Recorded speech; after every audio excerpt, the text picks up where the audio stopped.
Le plus grand souhait d'un époux amoureux, c'est que sa femme, quelque part, l'aime en retour. Et un mari fort amoureux de sa femme, bien qu'elle fût avec lui dans la maison, se croyait malheureux. Jamais œillade de la dame, jamais propos flatteurs et gracieux, jamais mot d'amitié ni doux sourire, édifiant le beau sire, l'aurait fait soupçonner qu'il fût un peu aimé. Je le crois, c'était un mari bien malheureux, et souvent il criait vers Dieu, confiait sa destinée. Il remerciait les dieux d'être marié à elle, mais se croyait mal aimé.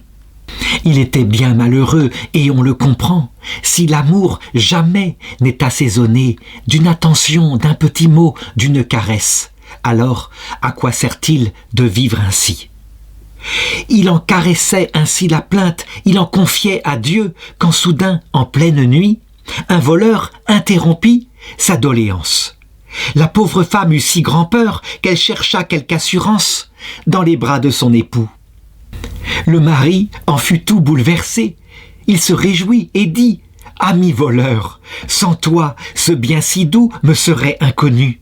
Prends donc en récompense tout ce que tu peux chez nous être de ta bienséance. Prends le logis aussi. » Quelle leçon tirer de cette histoire ? Eh bien, quand il n'y a pas d'amour, la plus forte passion, c'est la peur. Elle fait vaincre l'aversion. J'en prends à témoin cet amant qui brûla sa maison pour pouvoir un jour, une seule fois, embrasser sa dame, l'emportant à travers la flamme. Et peut-être, après cette affaire, la dame fut-elle tout amourachée parce qu'elle admirait dans son mari ce courage et ce dévouement donné.